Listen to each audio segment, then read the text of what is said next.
सिंहासन रात गहरी थी।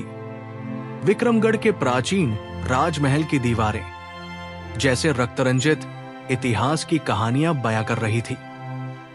पूर्णिमा की चांदनी में राज सिंहासन ऐसा प्रतीत हो रहा था मानो कोई अशुभ शक्ति उसका स्वामी हो। हवा में एक अजीब सी गंध थी, कभी धूप की, कभी सूखे रक्त की। अंधकारमय गलियारे में राजा विकराल सिंह खड़े थे। उनकी आंखों में थकान थी, परंतु हृदय में प्रतिशोध की ज्वाला प्रज्वलित थी। हर रात की तरह आज भी एक नई वधू की बलि चढ़ने वाली थी। रक्त के बदले विश्वासघात का बदला लेना ही होगा, राजा ने स्वयं से कहा। परंतु आज की रात कुछ अलग थी। आज महल में एक रहस्यमयी स्त्री ने कदम रखा था, सुदर्शन। वो जानती थी कि राजा को केवल बल से नहीं बल्कि सत्य की रोशनी से पराजित करना होगा, पर उसे ये पता नहीं था कि वो स्वयं भी एक अज्ञात रहस्य की ओर बढ़ रही थी। सुदर्शन ने विवाह की पहली रात ही महसूस किया कि इस महल में कुछ तो अजीब है। आधी रात को उसने कानों में धीमी फुसफुसाहट सुनी, जैसे कोई उसे नाम लेकर पुकार रहा हो। जब उसने दर्पण में देखा तो अपने प्रतिबिंब के बगल में किसी स्त्री की धुंधली परछाई देखी।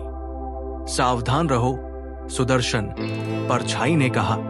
जो तुम देख रही हो वो संपूर्ण सत्य नहीं है। लेकिन सुदर्शन भयभीत नहीं हुई।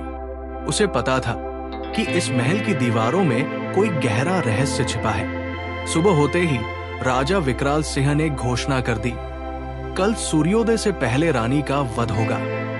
परंतु सुदर्शन केवल मुस्कुराए। उसे पता था कि सूरज उगने से पहले ही विक्रमगढ़ के इतिहास में ऐसा कुछ घटित होने वाला है जो सब कुछ बदल देगा।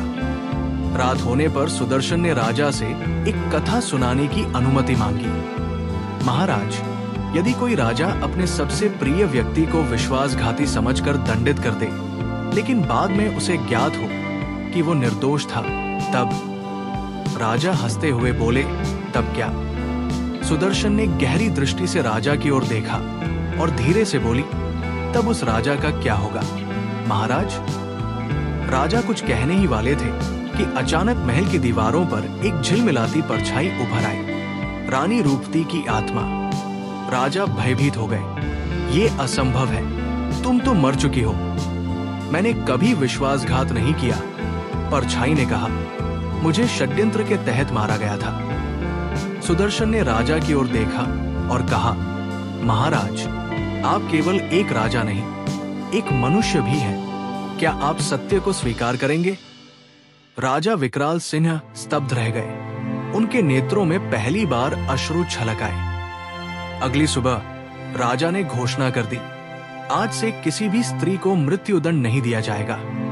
विक्रमगढ़ एक नए युग में प्रवेश करेगा।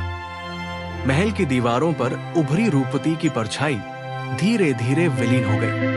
उसकी आत्मा मुक्त हो गई। सुदर्शन की बुद्धिमत्ता और साहस ने एक शापित राज्य को अंधकार से मुक्त कर दिया। राजा विकराल सिंह अब एक सच्चे शासक बन चुके थे और विक्रमगढ़ में एक नए सूर्य का उदय हुआ, जहां प्रतिशोध नहीं बल्कि सत्य और न्याय की विजय हुई।